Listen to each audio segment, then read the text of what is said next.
Hello and welcome to History Through Question. Today's topic is Old NCERT Class 6, Chapter 4, India from 600 BC to 400 BC. Okay. Now इसमें हम देखेंगे first the emergence of kingdoms and republics. Okay. So 600 BC के time period पे क्या हुआ था? Basically various part of the Ganga plains में और जो उनके फॉरेस्ट थे गंगा प्लेन्स के उनको क्लियर किया गया था. ओके. फिर उनके फॉरेस्ट को काफी डेंस फॉरेस्ट थे उनको क्लियर किया गया था और आफ्टर दैट पीपल वहां पे सेटल्ड हुए थे. ओके. नाउ गंगा प्लेन्स में ये कौन कौन से रीजन थे जहां पे मोस्टली जो पॉपुलेशन थी वो सेटल्ड हुई थी? इट वॉज द पांचाला और इसको हम प्रेजेंट टाइम में कहते हैं it is located in the Bareilly district. It is in UP. Okay. Next is Surasena. It is in Mathura. Next is Koshala. It is in Awadh. Kashi, Videha, Magधा और ऐसे ही so on and so forth. ये जो areas थे इसमें ये population settled हुई थी. ओके. नाउ ये जो सारी टेरिटरीज हैं these territories are known as the janapadas. These territories are known as janapadas. Okay. और ये जो जनपदास थे ना they are named after the ruling clan. ठीक है. जो भी उनकी रूलिंग क्लैन होती थी उसके अकॉर्डिंगली उनको नेम किया जाता था ruling clan. Okay. In each area. Okay. अच्छा. ये वॉज जो हम देखेंगे ना it was not simple tribes. ये सिंपल ट्राइब यहाँ जो पॉपुलेशन थी वो सिंपल ट्राइब्स नहीं थी. ओके. नाउ वो ट्रांसफॉर्म्ड हुए थे into various kingdoms and republics में. Okay. So transformed into various kingdoms and republics. Okay. Now question आता है कि what is republic? So एक रिपब्लिक एक वो फॉर्म ऑफ गवर्नमेंट है जिन विच जो पावर है power is held by the people. तो पावर किसके पास होगी? वो पीपल के पास होगी या फिर होगी ग्रुप ऑफ इलेक्टेड पर्संस और बेसिकली इलेक्टेड चीफ. और यहां पे एक चीज और होगी there was no concept of hereditary king. यहाँ पे कोई भी hereditary king नहीं होगा. जब भी चूज करना होगा हम चूज करेंगे among the peoples और basically group of the elected person और elected chiefs. now देख लेते हैं हम ancient republics. ठीक है ना. next is the ancient republics. now ancient republic सबसे इंपॉर्टेंट नेम आता है क्षत्रिय. ना उस टाइम अगर एंशियंट रिपब्लिक्स में देखें तो क्षत्रियास फैमिली काफी ज्यादा प्रोमिनेंट थी. अब ये जो फैमिलीज थी ना इसलिए प्रोमिनेंट थी it was they possess large amount of land और basically they are the land owners. ठीक है ना.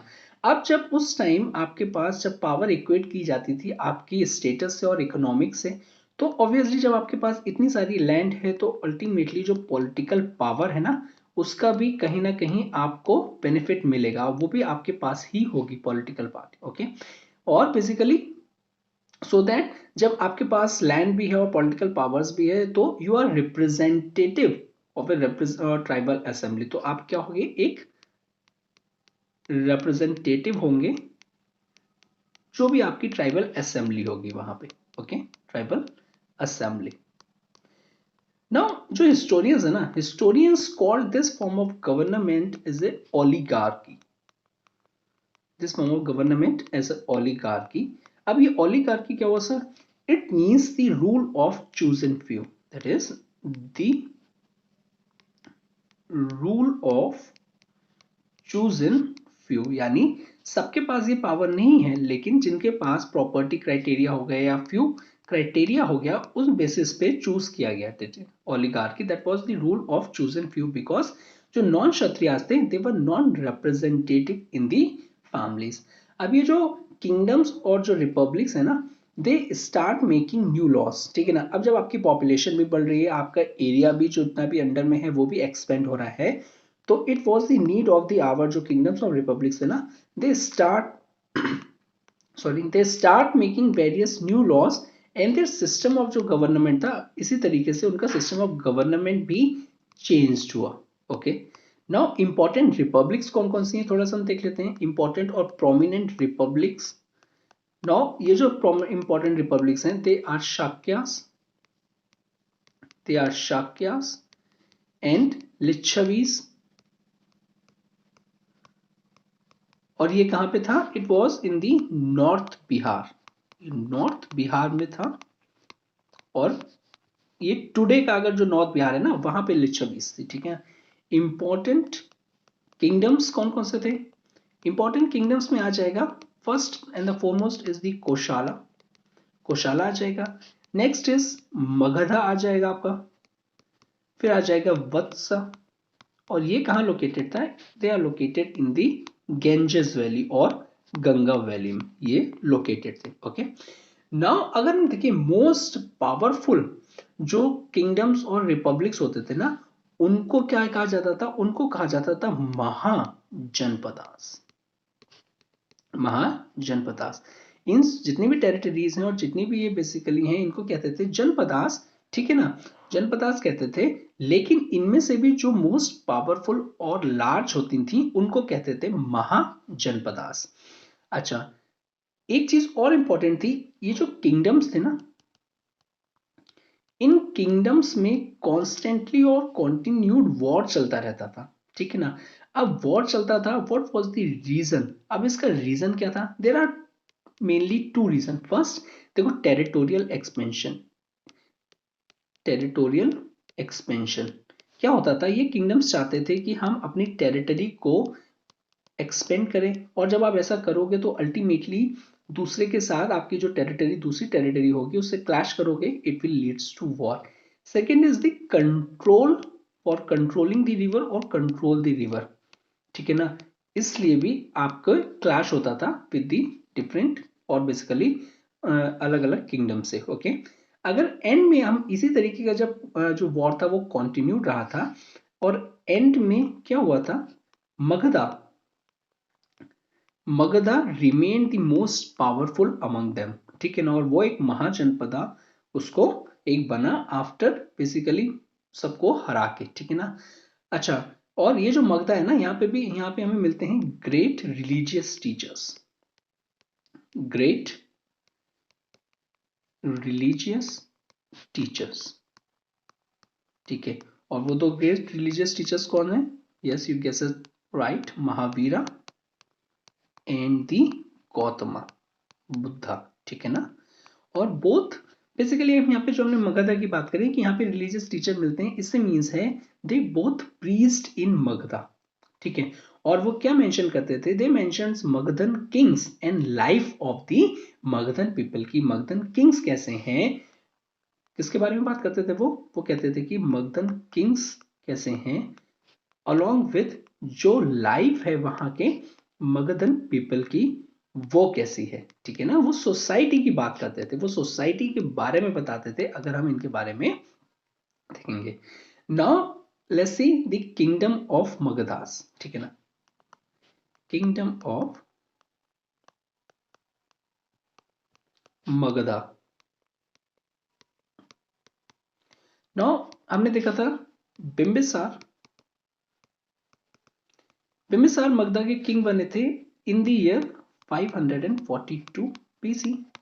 नाउ इन्होंने क्या किया था, इन्होंने एफर्ट्स किए थे to make Magadha powerful empire through various method. ठीक है ना, इनका अल्टीमेटली बिंबिसार का एम क्या था कि कैसे मगधा की पावर को इंक्रीज किया जाए। अगर आपको किसी की अपनी किंगडम की पावर इंक्रीज करनी है, तो you have to adopt various methods. अब ये मेथड कौन कौन से होंगे, फर्स्ट जो था ना, फर्स्ट मेथड था that is the matrimonial, matrimonial alliance.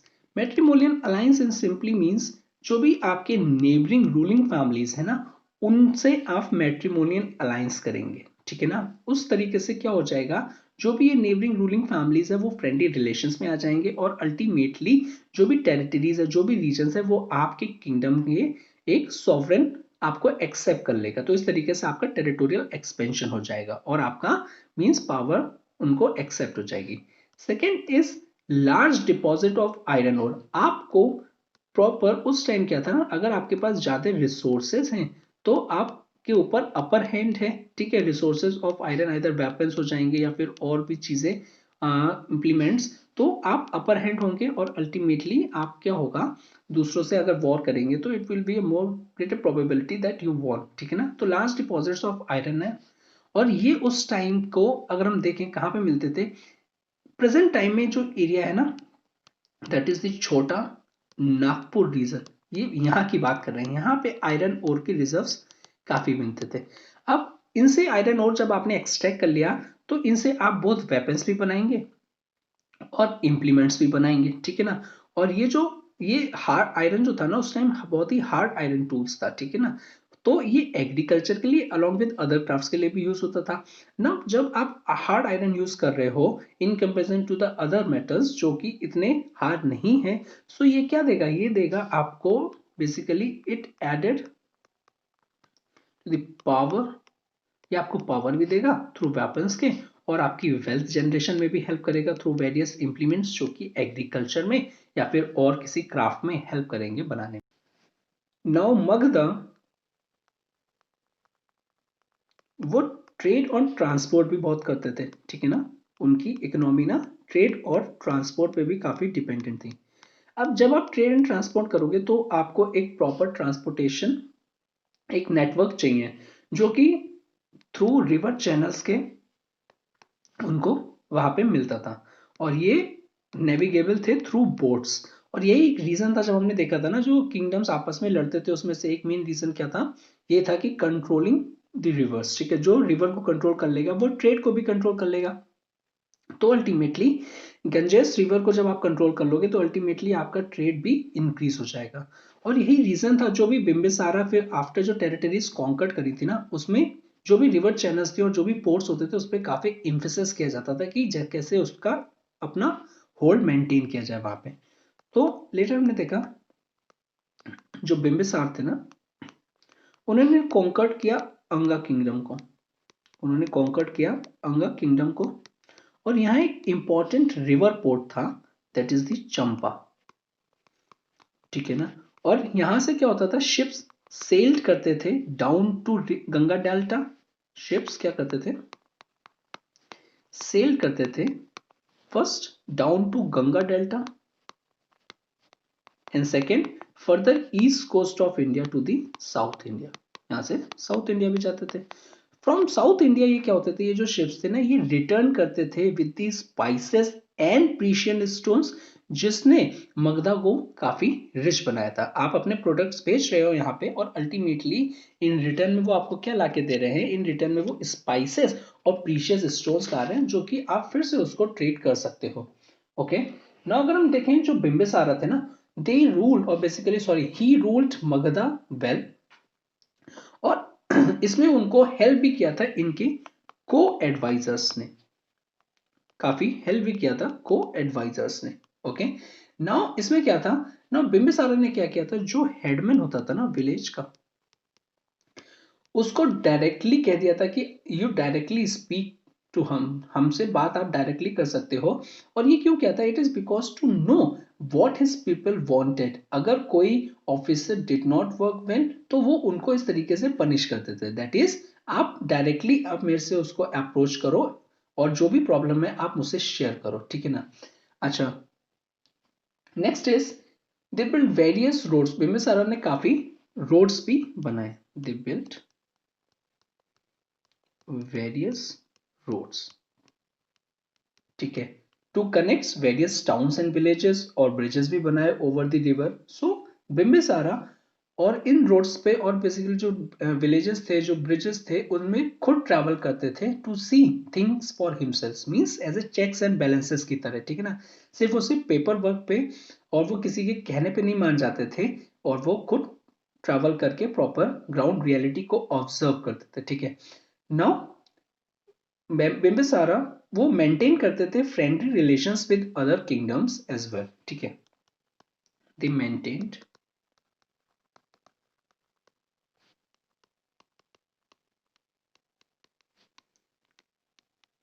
Friendly relations with other kingdoms as well, okay.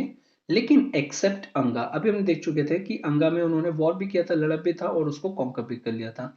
और एट द सेम टाइम जब आप फ्रेंडली रिलेशंस करोगे तो आप क्या करोगे, आप अपने एम्बेसडर्स को भेजोगे फॉर द फार प्लेसेस, जो कि दूर प्लेसेस हैं। और एक सच एग्जांपल है in the Gandhara, Gandhara in the north west India, okay. Now इनकी जो कैपिटल थी एट द टाइम, जो बिंबिसार थे उनकी जो कैपिटल थी मगधा में, दैट इज द राजगृह, वो थी नियत पटना। और इट वॉज वो एज ए नेचुरल डिफेंस था। अब नेचुरल डिफेंस कैसे था sir, because it was surrounded by the hills. और जब आपका नेचुरल डिफेंस है ना, लेट्स से ये आपका पैलेस है और यहाँ पे आपका किंगडम है और ये थ्री प्लेसेस सराउंड है बाय द माउंटेन्स। तो अब आपको सिर्फ और सिर्फ फ्रंट में एक आपको फोकस करना है कि वहां पे आपको सिक्योरिटी लानी है, वहां से आप कुछ हद तक सिक्योर हो कि it was surrounded by the hills, it acts as a natural defence, okay ना। जो राजगृह है ना, आर्कियोलॉजिस्ट ने इसको एक्सकेवेट किया है और काफी उनको सक्सेसफुल और सक्सेस मिली है। Next among the line is the Ajatashatru. Next among the line is the Ajatashatru. इन्होंने मर्डर कर दिया था अपने फादर बिंबिसारा को in order to set on the throne. और ये भी चाहते थे कि मगधा को टू बिकेम मोर पावरफुल, की मगधा की जितनी भी पावर है वो फर्दर इंक्रीज हो जाए। अब इन्होंने ये कैसे किया था, थ्रो कॉन्करिंग नेबर्स, ठीक है ना। सो ही अटैक्ड, और इसी मींस कॉन्कर जब कर रहे थे और अपनी पावर को इंक्रीज करने के लिए इन्होंने अपने अंकल को भी अटैक कर लिया था, जो कि थे एक कोशाला, जो कि कोशाला किंग थे, ठीक है, उनको भी अटैक कर दिया था। Eight the same time they also attacked bridges, ठीक है, जो कि लोकेटेड था eight that time in north Bihar, ठीक है। अब ये जो थी, ये जो वॉर्स थी ना, ये कंटिन्यूड रही थी many years, but in the end जो अजातशत्रु थे दे बिकेम विक्टोरियस। और इसी तरीके से जो मगधा था ना, it became the most powerful kingdoms in the north India. Mostly कि सारे के सारे जितने भी रीजन्स थे, इंपॉर्टेंट रीजन्स थे, उनका सब पे कंट्रोल था और सबने उनकी सॉवरेनिटी को एक्सेप्ट किया था। नेक्स्ट सब topic is the position of the king. हम यहाँ पे देख रहे हैं ना, किंग कितने पावरफुल होते जा रहे हैं, ठीक है ना। और किंग की गाइडेंस में जो इनका किंगडम है वो भी अल्टीमेटली पावरफुल होता जा रहा है। तो हम देख लेते हैं कि the position of the king, king की क्या पोजीशन थी। So first of all very powerful, very powerful और फर्स्ट अमंग द इक्वल्स, और उनको काफी स्पेशल ट्रीट किया जाता था, okay. Second is he considered to be the protector of the society.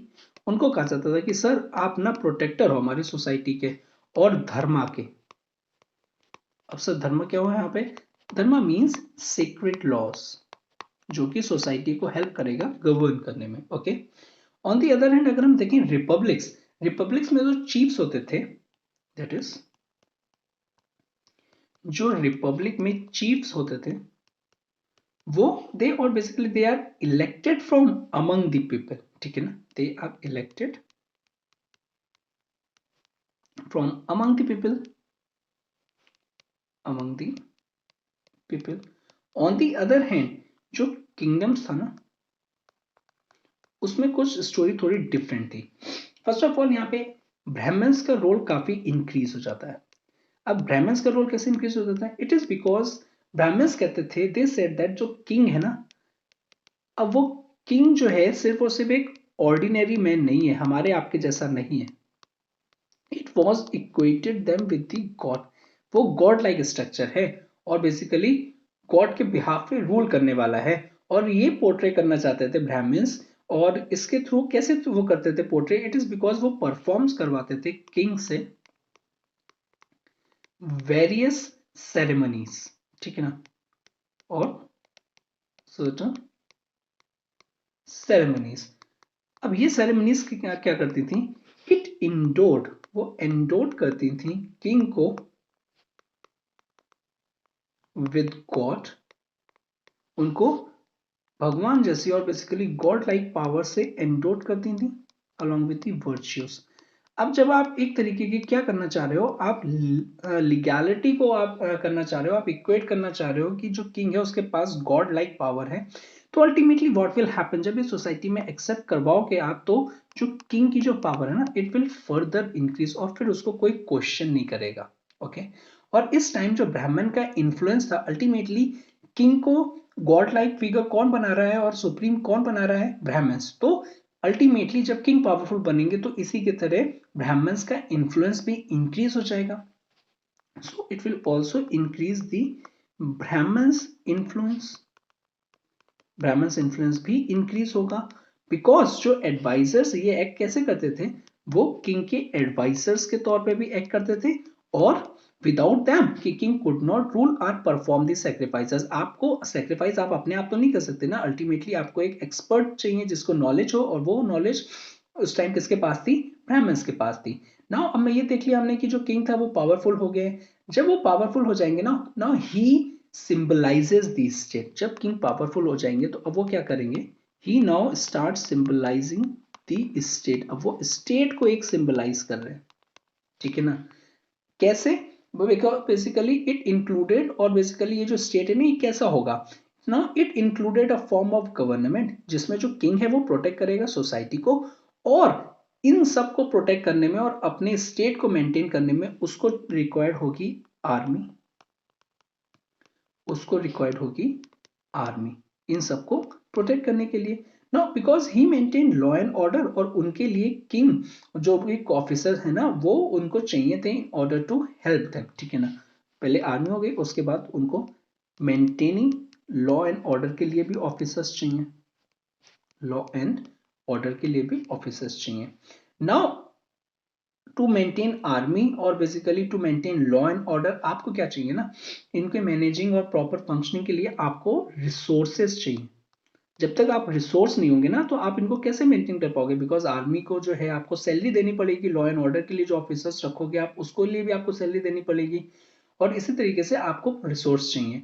और ये रिसोर्स कैसे आएंगे, जब आप राइट दोगे किंग को फ्रॉम कलेक्टिंग द टैक्सेस, यानी किंग को जब आप राइट दोगे कि उसके पास ये पावर है कि वो हमसे यानी सिटीजन्स से यानी इंडिविजुअल से कलेक्ट कर सकते हैं टैक्सेस, ठीक है।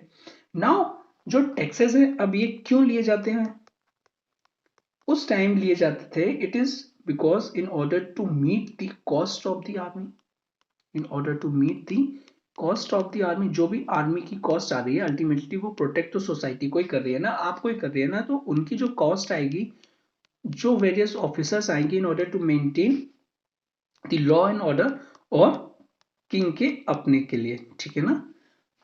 और बेसिकली ये जो सोसाइटी थी ये डिफरेंट थी from the clans and tribes of the वैदिक एज। ये उस टाइम की तरह ये सेम नहीं थी सोसाइटी अब, ठीक है ना। नाउ जो किंग थे ना, वो बहुत ही एक्स्ट्रावेगेंट लाइफ एंजॉय करते थे, उनके वेरियस सर्वेंट्स थे, ऑफिसर्स थे जो कि उनको असिस्ट करते थे, ठीक है ना। At the same time king was also helped by purohita, ये काफी इंपॉर्टेंट ऑफिशियल्स नेम है, पुरोहिता, दी अमात्यास, और बेसिकली मिनिस्टर्स भी कह सकते हैं हम इनको, अमात्यास हो गए, मिनिस्टर्स हो गए, along with various others officers, ठीक है। अब थोड़ा टैक्स के बारे में डिटेल में देख लेते हैं। नाउ किंग का कल्टीवेशन में जितना भी आपका कल्टीवेशन हो रहा है वहां उसमें एक प्रॉपर शेयर होता था, और एग्रीकल्चर प्रोड्यूस में आपका शेयर होता था, ठीक है ना। वो अपनी एक्सपेंसेस मीट करते थे, और उसी से आर्मी की भी करते थे और सैलरीज भी देते थे, ठीक है। और जो भी अदर रिक्वायरमेंट होती थी, इंफ्रास्ट्रक्चर की हो गई या फिर वॉर को फंड करना हो गया, वो उसी से करते थे, और building roads, canals and so on and so forth, ठीक है। नाउ और बेसिकली ये जो रिसोर्सेज थे ना, अब ब्राह्मण्स का भी इंपॉर्टेंस हो गया, तो ब्राह्मण्स को भी करना है, आप सेक्रीफाइस जब करोगे तो आप उसको पे करोगे, वेरियस गिफ्ट्स दोगे, तो यहीं जो शेयर आता था इसी से ब्राह्मण्स को भी सपोर्ट करते थे। Now next is the importance of tax, importance of tax. अब टैक्स की इंपॉर्टेंस क्या है, नाउ ऑल प्रोड्यूसर्स पे टैक्स टू द किंग, जितने भी प्रोड्यूसर्स हैं, ऑल प्रोड्यूसर्स वो टैक्स देंगे किसको, टैक्स देंगे किंग्स को। लेट्स से सॉरी, जो पीजेंट्स है वो शेयर ऑफ देयर प्रोड्यूस देगा, ठीक है, किसको, और बेसिकली जनरली होता है ना 1/6 होता था, तो पीजेंट्स अपना शेयर ऑफ प्रोड्यूस देगा किंग को, मेटल वर्कर जो होंगे वो इंप्लीमेंट्स बना देंगे फ्री में किंग के लिए, जो कारपेंटर्स होगा वो चैरियट बना देगा for free for the king, और जो वीवर्स है ना इस तरीके से क्लॉथ दे देंगे किंग को। तो वो अपनी तरीके से सबको जो भी प्रोड्यूस है ना एक तरीके से टैक्स दे रहे हैं किंग को, ठीक है ना। नाउ इन बिगनिंग जो टैक्स था ना it was collected in kind यानी अगर कोई आप मेटल है तो मेटल का वर्ड आ जाएगा, ठीक है। एग्रीकल्चर है तो कमोडिटीज उसकी आ जाएगी, ऐसे ही वीवर्स का आ जाएगा, ऐसे ही मेटल वर्कर्स का आ जाएगा, ठीक है।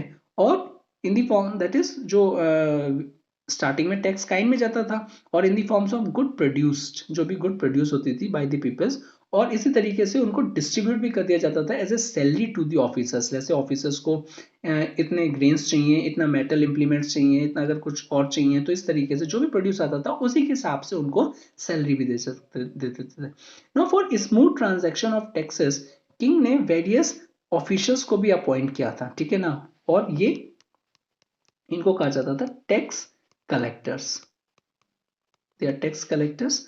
अब ये क्या करते थे, नाउ ये चाहते थे विलेज टू विलेज, बेसिकली वो विलेज टू विलेज जाते थे, विजिट करते थे, ठीक है ना, विलेज टू विलेज, और ये मेजर करते थे। अब ये मेजर क्या करते थे, मेजर करते थे the field of each village, और basically measure the field of each peasant, ठीक है ना। और उसके बाद उसको क्या करते थे, वहां पे रिकॉर्ड करते थे द अमाउंट ऑफ ग्रेन जो कि पीजेंट्स प्रोड्यूस करेगा, और उसके बेसिस पे जो भी टैक्स था वो उसके ऊपर लिवाई करते थे। यूजली 1/6 होता था कैलकुलेटर, और उनसे ये कहा जाता था जब आफ्टर हार्वेस्ट हो जाएगा तो ये हम टैक्स कलेक्ट करने आएंगे, आप हमें ये दे दीजिएगा, ठीक है। तो इस तरीके से जो फार्मर है, जो प्रोड्यूसर है, उसको भी पता था कि कितना टैक्स जाएगा। तो अल्टीमेटली एक बार जब असेस हो गया तो आपके पास ये लिबर्टी होती थी कि आप और ज्यादा प्रोड्यूस कर पाओ, क्योंकि टैक्स तो फिक्स हो गया ना, आपको उतना ही देना है। Okay, now same method was use for all other professions. ये तो हमने देख लिया विलेज के लिए, और इसी तरीके से सेम मेथड यूज होता था for other profession as well. Now towns में भी टैक्स कलेक्टर होते थे, ये तो विलेजेस की बात हो गई, टाउन्स में भी टैक्स कलेक्टर होते थे। टैक्स कलेक्टेड करते थे आइदर इन गुड्स और इन मनी, ठीक है। आप विलेज में क्या कर रहे हो, विलेज में आप कर रहे हो काइंड में, लेकिन जब टाउन्स की बात आ जाएगी ना तो आप क्या करोगे, आप क्या आइदर काइंड में भी कर सकते हो, गुड्स में भी कर सकते हो, और इधर मनी में भी कर सकते हो। Now next is the village. अब हम विलेज देख लेते हैं कि विलेज का क्या कंडीशन थी at that time. Now most of the people lived there in the villages at that time. अब जब विलेज की जैसे जैसे विलेज इंक्रीज हुए तो अल्टीमेटली उसमें जो पॉपुलेशन है वो भी फर्दर इंक्रीज होगी, ठीक है ना। पॉपुलेशन भी इंक्रीज होगी, और ये जो विलेजेस थे ना ये आपस में कनेक्ट थे। हमने देखा था बिम्बिसार ने काफी स्टेप्स लिए थे, ठीक है। तो ये किसके थ्रू कनेक्ट थे, either by roads, either by roads or basically path, ये connected village either by roads और pathway से connect थे, और either river channel से basically navigable थे through boat से। now each village होता ना इसमें एक headman भी होता था, each village में एक headman भी होता था जो वर्क करता था, और basically as a middle man, ठीक है ना। और वो एक लिंक की तरह काम करता था। अब लिंक की तरह काम करता था for the people of the villages, एक तरफ on the people of the villages, जो भी उनको उनकी प्रॉब्लम्स होती थी या जो भी उनकी डिमांड्स होती थी वो किसके साथ रखता था, किंग का। और इवन किंग ने कोई ऑर्डर पास किया तो वो उसको कैसे आगे पास करता था और अवेयर करता था पीपल्स को। इस तरीके से it's a headman is a link between the king and the peasants. Okay, next is the towns. ये तो विलेजेस हो गए, अब टाउन्स देख लेते हैं। So this times towns start growing. अब हमने देखा था कि जब हड़प्पन सिविलाइजेशन डिक्लाइन होता उसके बाद से विलेज लाइफ ही चल रही है। आफ्टर दैट 1000 years अब स्टार्ट हुआ है टाउन्स का एमर्जेंस, ठीक है ना। जब स्टार्टिंग में स्मॉल टाउन्स हुए थे और with the passage of time ये लार्ज टाउन्स में एमर्ज हुए। और ये जो टाउन्स थे ना ये मेंशन्ड हैं वेरियस लिटरेरी सोर्सेस में। टाउन्स मेंशन इन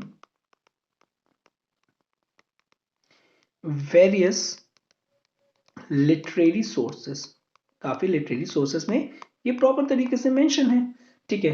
अब ये कौन कौन से हैं, ये हैं Ujjaini, that was in the Malwa region,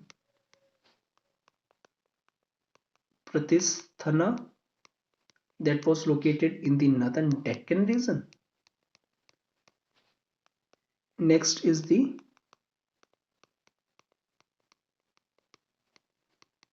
Brika Kuncha, that was located in the Broch, और ब्रॉच कहाँ है, it was in the Gujarat. Okay. Next is the Tamralipti. It was in the Ganga Delta. और ऐसे ही Shravasti, it is in UP. और फिर चंपा, वैशाली और राजगृह और लोकेटेड इन बिहार. ठीक है. Ayodhya in UP, Kaushambi in UP. तो इस तरीके के जो टाउन्स होते हैं ना, ये एमर्ज हुए थे और इनका प्रॉपर एक लिटरेरी सोर्सेज भी है. ठीक है.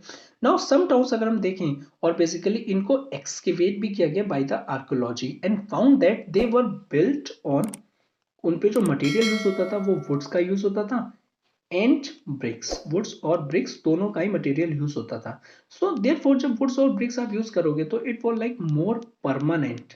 ठीक है ना, in comparison to the villages. ये परमानेंट थे in comparison to the villages.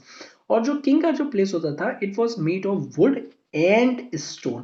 जो किंग के जो प्लेसेस होते थे, as per this NCERT, it was made of would plus stones. और इसमें काफी डेकोरेटिंग एलिमेंट भी होता था और ये काफी इलेबोरेटली डेकोरेटेड होते थे. ठीक है ना.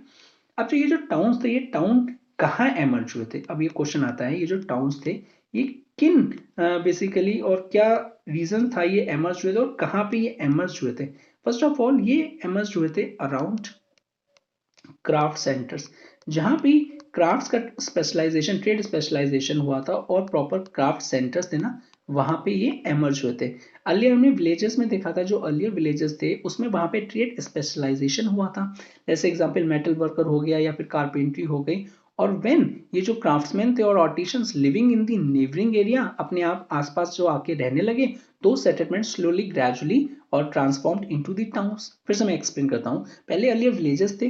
अर्लियर विलेजेस में क्या हुआ? ट्रेड स्पेशलाइजेशन हुआ. दैट इज अर्लियर विलेजेस थे. उसके बाद यहाँ पे क्या हो गया? ट्रेड स्पेशलाइजेशन हो गया. ठीक है. ट्रेड स्पेशलाइजेशन हो सकता है. और ये जो क्राफ्ट्स कौन कौन से? मेटल वर्कर्स हो सकते हैं, कारपेंट्री हो सकती है, पॉटरी हो सकती है. और व्हेन ये जो क्राफ्ट्समैन थे और वेरियस जो आर्टिशियंस थे, they lived in the neighbouring area और वो कलेक्टेड टुगेदर रहने लगे. नाउ ये जो सेटलमेंट्स थे slowly and gradually grew into towns. Okay. Next, एक तो ये हो गया अराउंड क्राफ्ट्स एंड सेंटर्स. उसके बाद बेसिकली जो ट्रेडिंग सेंटर्स होते थे, जो प्रॉपर ट्रेड करते थे और जो जहां पे सामान उन ट्रेडिंग रूट्स के थ्रू जाता था, वहां पे ये इमर्ज हो गए. नेक्स्ट, जो इंपॉर्टेंट कैपिटल्स होती थी ना किंगडम्स की, ठीक है ना, कैपिटल्स होती थी किंगडम्स, इनके अलोंग ये टाउन्स एस्टैब्लिश हुए. ठीक है ना. नाउ अब हमने यहाँ पे देखा था कि ये जो क्राफ्ट्समैन और जो आर्टिशंस हैं वो लिव हो गए, वो लिविंग करने लगे नेबरिंग एरिया में टुगेदर. ठीक है. और ये क्वेश्चन आता है कि why they chooses to work together, why the artisans and craftsmen chooses to work together. तो इसका आंसर हमें मिलेगा, it is because the easy availability of raw materials. अगर हम ऐसा करेंगे, एक साथ रहेंगे, तो हमें रॉ मटेरियल्स में कोई इशू नहीं होगा और बेसिकली वो इजीली अवेलेबल हो जाएगा. जहां से भी आएगा तो एक साथ ही रॉ मटेरियल्स आ जाएगा. और दूसरा, इजी टू सेल. अब हमें सेलिंग के लिए भी कहीं बाहर नहीं जाना पड़ेगा. अपने जो फिनिश्ड आर्टिकल्स हैं, हम वहीं पे जो भी हमारा मर्चेंट होंगे, ट्रेडर्स आएंगे, वो आएंगे, हम उनसे नेगोशिएट करके प्रॉपर तरीके से वहीं से सेल कर देंगे. और ये जो वर्क्स थे ना, इन सबको ऑर्गेनाइज कौन करता था? इन सबको ऑर्गेनाइज करता था मर्चेंट. अब ये मर्चेंट कैसे ऑर्गेनाइज करता था? So merchants went from villages to villages और बेसिकली वो रॉ मटेरियल्स लेते थे, सच एज कॉटन हो गया, और बेसिकली स्पिनर्स जो है ना उनके लिए थ्रेड हो गया, कॉटन क्लॉथ हो गया फ्रॉम दी वीवर्स. इस तरीके से उन्होंने सबसे ले लिया और इसको वो सेल कर देते थे इन दी विलेजेस जहां पे इन चीजों की डिमांड होती थी. ठीक है ना. और ऐसा करके अब मर्चेंट्स बेसिकली एक मीडिएटर की तरह फंक्शन कर रहे हैं. लेट्स से एक मर्चेंट है, वो गया विलेजेस टू विलेजेस, वहां से उन्होंने रॉ मटेरियल्स को ले लिया और रॉ मटेरियल्स में ले जाके उसको खरीद लिया पहले और उसको फिर वहां सेल कर दिया जहां पे डिमांड है. अब उसने कोई भी एक रॉ मटेरियल्स 10 रुपीज का खरीदा और बेसिकली सेल कर दिया जहां पे डिमांड थी 20 रुपीज, और जो ये जो 10 रुपीज है ना, ये इसका प्रॉफिट हो गया. तो इस तरीके से मर्चेंट्स ने ये ऑर्गेनाइज कर लिया था अपने आप को इस तरीके के वर्क के लिए. ग्रेजुअली इस तरह से लार्ज ट्रेड भी स्टार्ट हो गए. ठीक है. और exchange of goods in the country take places. ठीक है. पहले इंट्रा ट्रेड हो रहा था, अब इंटर ट्रेड भी होने लगा. Next is the trade. अब ट्रेड के बारे में थोड़ा सा डिटेल में देख लेते हैं. नाउ ट्रेड काफी इजियर हो गया था by the invention of new method of exchange and value money. तो इजियर हो गया था ये ट्रेड एट दैट टाइम. अब क्यों इजियर हुआ था? It is because the emergence of new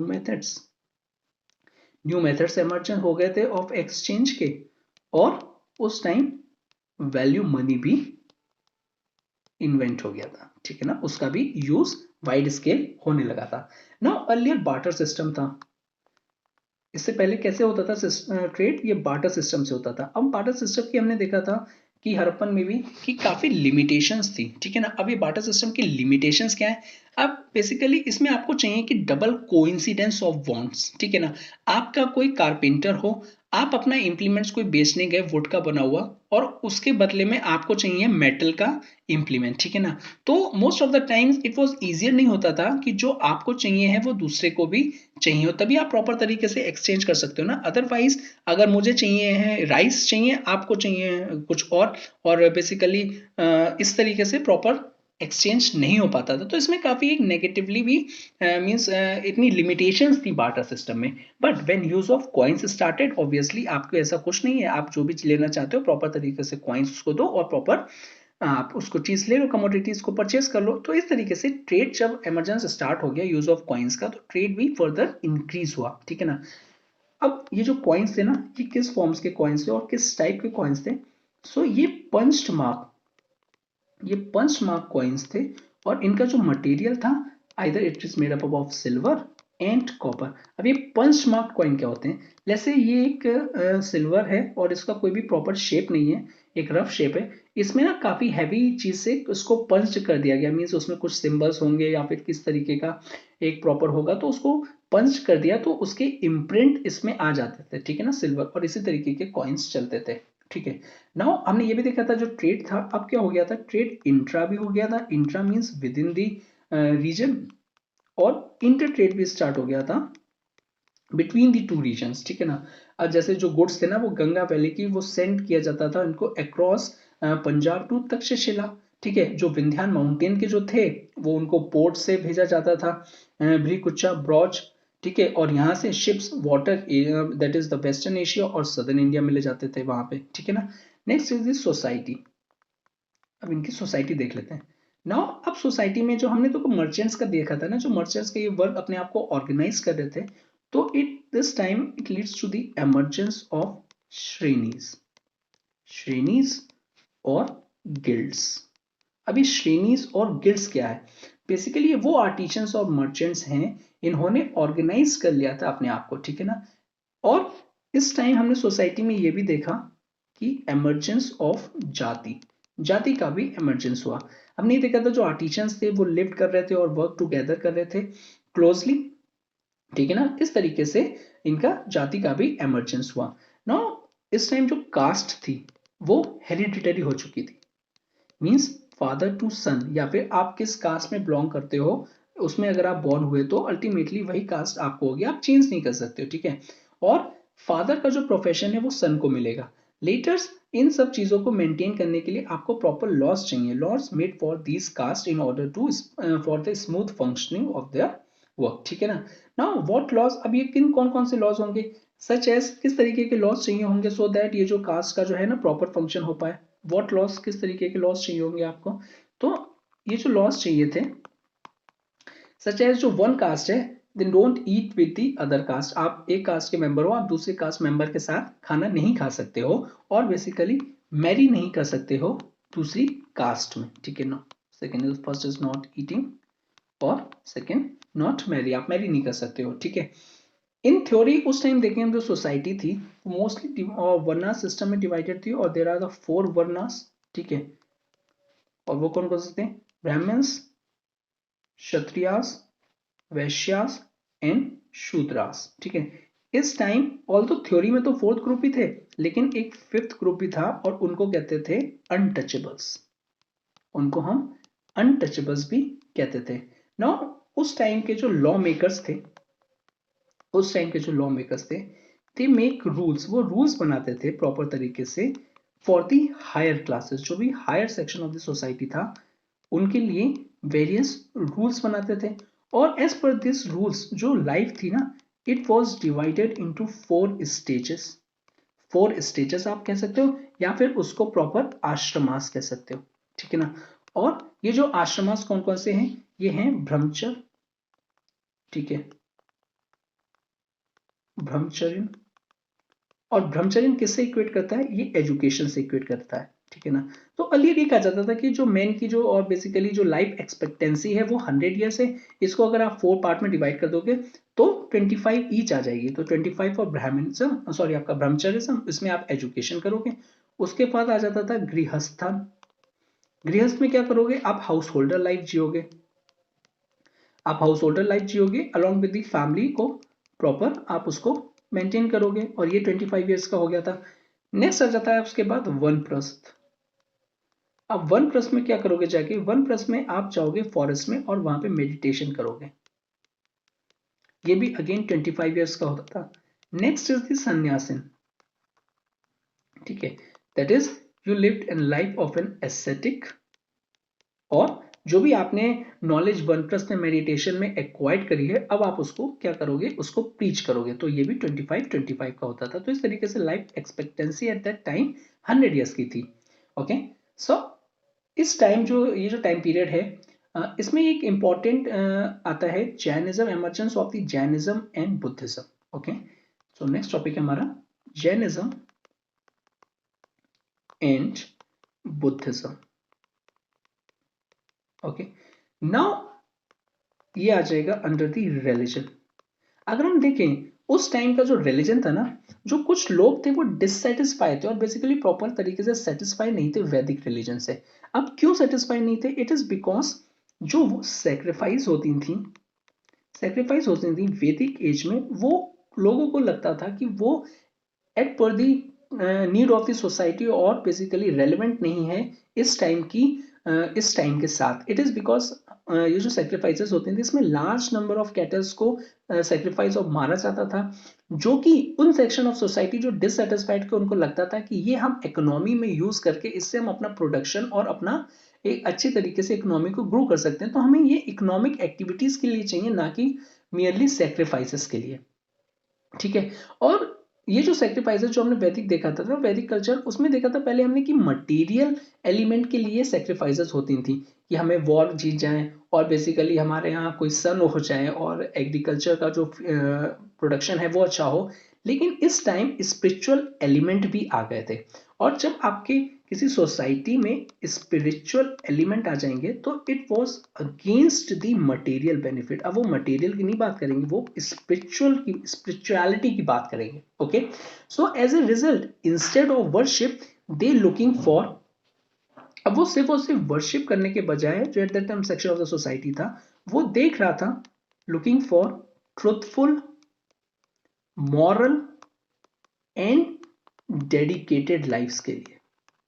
अब उनकी ये रिक्वायरमेंट हो गई थी, ठीक है ना। नाउ और एज ए रिजल्ट इसको अचीव करने के लिए सम बिकेम एस्थेटिक्स, सम लोग एस्थेटिक्स बन गए और बेसिकली वॉन्डर करने लगे वो इन दी फॉरेस्ट में। वहां पे जाके उन्होंने प्रॉपर मेडिटेशन किया, ठीक है ना, और उससे जो भी नॉलेज थी वो एक्वायर करी। अब ये जो जब नॉलेज आ जाएगी, जब नॉलेज का आप सर्च करोगे और फिर आपको जब नॉलेज मिल जाएगी, अल्टीमेटली वो रिटर्न हुए और ये जो आइडियाज था जो उन्होंने मास्टरी और बेसिकली जो उनको आंसर मिले थे ना लाइफ के, वो इन्होंने स्टार्ट किया प्रीच करना, ठीक है ना, आइडियाज को प्रीच किया in the various towns and villages, ठीक है। तो इसी टाइम 2 फेमस टीचर्स एमर्ज थे और basically very important 2 famous religious teachers emerged that in the both, first is Jainism and the Buddhism। Jainism में जो थे वो थे महावीरा, और बुद्धिज्म में जो थे that was the Gautam Buddha, ठीक है ना, Gautam.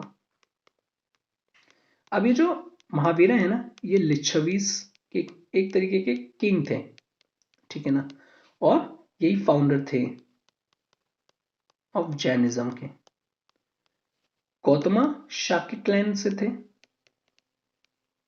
Now they both belongs to republic tribe, ये दोनों के दोनों ही रिपब्लिक ट्राइब्स को बिलोंग करते थे। ओके, नाउ ये दोनों both that is the Mahavira and Gautama, ये किंग्स थे और इन्होंने अपनी जो लाइफ थी ना वो काफी लग्जरी में स्पेंड करी थी, बट ये अनहैप्पी थे। जब भी वो देखते थे सफरिंग ऑफ द पीपल, तो उन्होंने डिसाइड किया to find out how this suffering could be relieved, जो अल्टीमेटली जो पीपल को सफरिंग होती है इससे कैसे छुटकारा मिले। तो इसके लिए वो काफी ये जो क्वेश्चंस थे, लाइफ के जो क्वेश्चंस थे, उनको काफी परेशान करते थे, और यही उनका डिसीजन भी बना एक बहुत ज्यादा कि to find out how this suffering could be relieved. Okay, first हम देखेंगे जैनिज्म। सो जो महावीरा हैं was in the 6th century BC, और इनका बर्थ कहाँ हुआ था, was in the Vaishali.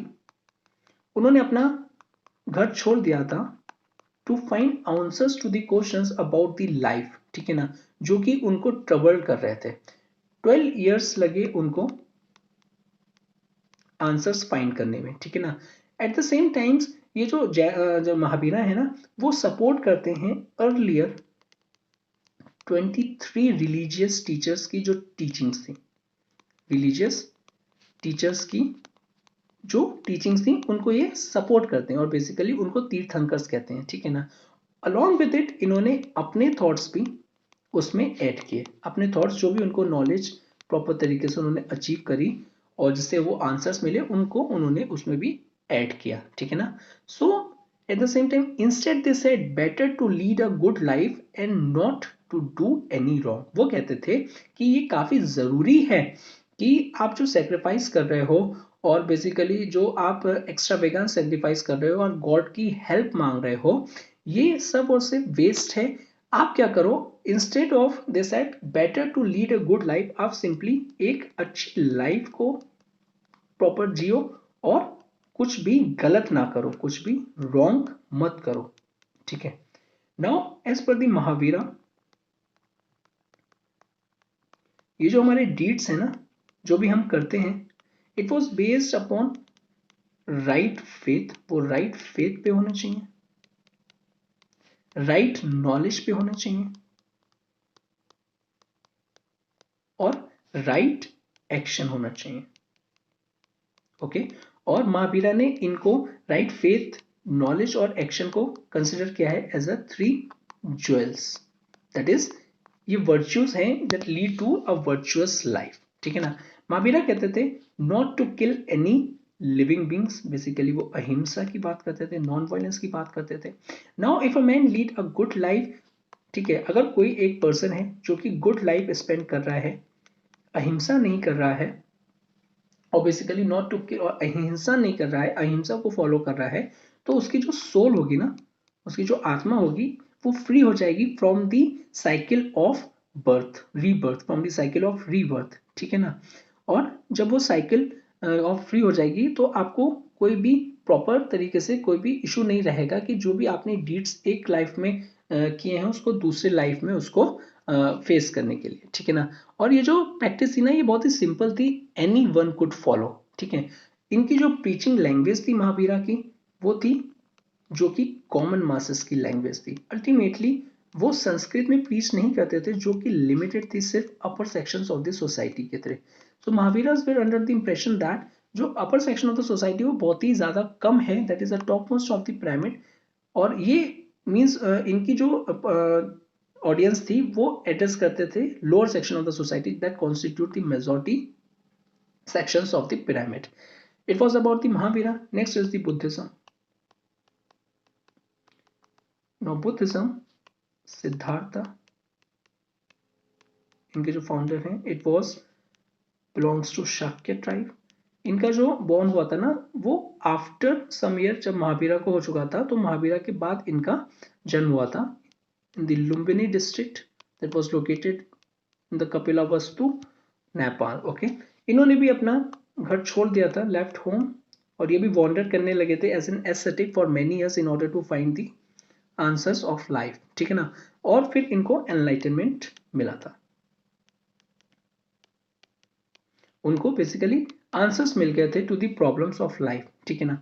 So as per the Buddha, जो वर्ल्ड है they are full of suffering, इसमें सिर्फ दुख ही दुख है, ठीक है ना। और इसका कॉज क्या है, the root cause of suffering is the desire, that is अगर जो वर्ल्डली थिंग्स की जो हम डिजायर करते हैं ना, it was one of the main root cause for the suffering. अगर मैन फ्री हो जाए फ्रॉम डिजायर, ठीक है, तो उसकी लाइफ एक तरीके से मीन्स वो भी फ्री हो जाएगा अपनी लाइफ में from the cycle of rebirth, ठीक है। और ये कैसे हो जाएगा? By following the eightfold path, okay. और ये जो 8 काइंड ऑफ एक्शंस और बेसिकली जो थॉट थे ना, ये क्या करेंगे, it leads to basically living, और बेसिकली वो हेल्प करेंगे एक बैलेंस लाइफ को जीने में। जब आप बैलेंस लाइफ जियोगे ना, तो आप डिजायर नहीं करोगे किसी भी चीज का, और अल्टीमेटली जब आप डिजायर नहीं करोगे तो आपको सफर नहीं करोगे, और सफर नहीं करोगे जो आपका है, फिर वो आप साइकिल ऑफ रीबर्थ से आप उसको एक तरीके से प्रॉपर फ्री हो जाओगे। Now Buddha was emphasized, also emphasized the ahimsa. Buddha अहिंसा पे एम्फसाइज करते थे और बेसिकली नॉन वायलेंस, ठीक है ना। और वो फॉरवर्ड करते थे सेक्रीफाइसेस को, वो सपोर्ट नहीं करते थे सेक्रीफाइसेस को। एज पर दी बुद्धा, ये जो कैटल्स हैं जिनकी आप सेक्रीफाइस करते हो रेकलेसली लार्ज अमाउंट पे, वो एग्रीकल्चर के लिए रिक्वायर्ड है, एग्रीकल्चर के लिए उनको चाहिए है। सो बेसिकली ये जो थॉट था, it influence the vegetarian food habits, ठीक है। जब आप उसको कैटल को सेक्रीफाइस ही नहीं करोगे और नहीं करोगे, तो इट विल अल्टीमेटली वो हेल्प करते थे, और बेसिकली इन्फ्लुएंस किया था उन्होंने at the time vegetarianism food habit, ठीक है। अब एज पर द बुद्धा, क्या पर्पस क्या है गुड लाइफ का? It is to purify mind. Purpose of good life, good life का पर्पस क्या है? टू प्योरीफाई, माइंड को प्योरीफाई करना, एंड टू अटेन निर्वाणा, और निर्वाणा को अटेन करना, that is no more rebirth. आप फ्री हो जाओगे रीबर्थ से, okay. So at the same time जो बुद्धा थे वो फेवर नहीं करते थे वैदिक सेक्रीफाइसेस, ये तुमने देखा था, along with the other rituals. और वो सपोर्ट भी नहीं करते थे वर्ना क्लासिफिकेशन को, वर्ना क्लासिफिकेशन को भी वो सपोर्ट नहीं करते थे। इट इज बिकॉज वो कहते थे कि जो शूद्रास हैं, आप उनको बहुत ही इल ट्रीट करते हो, ठीक है ना, उनको इल ट्रीट किया जाता था। दैट इज वाई ये जो क्लासिफिकेशन है, it was not as per the need of the society, ठीक है। अच्छा, जो बुद्धा ने उन्होंने स्टार्ट किया था विहारास कल्चर, विहारास कल्चर। अब ये विहारास क्या है? सो दे आर बेसिकली मोनेस्ट्रीज, ये मोनेस्ट्रीज हैं, ये एज ए प्लेसेस हैं जहां पे जो मॉन्क्स हैं वो they lived and spend their life, और वो प्रे करते थे और प्रीच करते थे बुद्धिज्म। और लेटर ऑन ये जो विहारास जो है ना, ये एज अ स्कूल्स और बेसिकली एजुकेशन भी इम्पार्ट करते थे बाद में, ठीक है ना, और माने जाते थे और यूज किया जाता था एज ए एजुकेशन प्रोवाइडर के तौर पे। नाउ ये बोथ बुद्धिज्म एंड जैनिज्म जो है ना, इनके जो फॉलोअर्स होते थे वो क्राफ्ट्समैन होते थे, ट्रेडर्स होते थे, और बेसिकली पीजेंट्स होते थे। क्राफ्ट्समैन हो गए, ट्रेडर्स हो गए, एंड पीजेंट्स होते थे। और जब वो ट्रेड करने जाते थे, साथ ही साथ वो प्रीच भी करते थे ये जो रिलीजन था, ठीक है ना, जो newly form Buddhism and Jainism था। इट इज बिकॉज ये इजी था और सबके इजिली अंडरस्टैंड में आ जाता था, in contrast to the Brahmans. और ब्राह्मणिज्म बेसिकली जो बहुत ही डिफिकल्ट हो गया था, इट इज बिकॉज उसमें आपको वेरियस सेरेमनीज और रिचुअल्स और सेक्रीफाइस करने थे, जो कि सिर्फ और सिर्फ एक एक्सपर्ट अथॉरिटी, दैट इज जो प्रीस्ट ही करेगा, ठीक है। तो काफी डर का एलिमेंट आ गया था, और it was not in line with the need of the society. That is why ये जो जब क्राफ्ट्समैन और बेसिकली ट्रेडर्स और जो आपके ट्रेडर्स और पीजेंट्स है, ये जो प्रीच करते थे, तो it was easier for anyone to accept this religion, ठीक है। काफी सिंपल था, और यही उनका नीड ऑफ द सोसाइटी के अलॉन्ग विद था, ठीक है। सो जो टाउन्स थे, इसमें बुद्धिज्म और जैनिज्म काफी पॉपुलर हुए थे, ठीक है। It is because they both condemn करते थे वेरियस सेक्रीफाइसेस, और उनका मानना था कि अगर हम सेक्रीफाइसेस को बढ़ावा देंगे तो it will ultimately increases the superstitions in the society. और जो मॉन्क्स थे वो भी ट्रेवल करते थे, वो भी प्रीच करते थे ये न्यू आइडियाज, ठीक है ना। और इस तरीके से जो बुद्धिज्म है, ये स्प्रेड हुआ to the many parts of India, many parts of India, ठीक है। और इसने इन्फ्लुएंस किया, बुद्धिज्म ने इन्फ्लुएंस किया the every aspect of Indian life, कहीं ना कहीं हर एस्पेक्ट ऑफ इंडियन लाइफ को इसने उसको क्या किया, इम्पैक्ट किया और इन्फ्लुएंस किया। अब ये जो बुद्धिस्ट जो मोनेस्ट्रीज हमने ये भी देखा था, ये काफी एक इंपॉर्टेंट एजुकेशन सेंटर्स की तरह वर्क करते थे, ठीक है ना। अच्छा, इन चीज को, दैट इज जो अगर हम देखें कि ये जो मोनेस्ट्रीज हैं, ये काफी इसको एक प्लेस होता था जिसमें आपको काफी डोनेशन चाहिए होती थी इन ऑर्डर टू बिल्ड। अब ये डोनेशंस कहाँ से आ सकती थी? ये भी मर्चेंट्स जो ट्रेडर्स हैं वो मनी डोनेट करते थे इनको, ठीक है ना। और लेटर ये सिंपल अर्लियर सिंपल होती थी, later various beautiful monuments were also built, ठीक है ना, उसमें मॉन्यूमेंट्स भी काफी बिल्ड होने लगे थे। ओके, अगर हम देखें जो बुद्धिज्म के जो मॉन्क्स है ना वो later they took Indian culture to the other part of India. तो यहाँ ऐसे तरीके से बुद्धिज्म मॉन्क्स के थ्रू हमारे इंडिया से इट वॉज बेसिकली कहाँ गया? Other part of the Asia, ठीक है। आइदर वो सेंट्रल एशिया हो या चाइना हो या तिब्बत हो या फिर साउथ ईस्ट एशिया। ओके, सो ये it is all about the chapter 4 NCERT. If you like this video, please do like, share and subscribe, and thank you very much for watching this. Have a good day.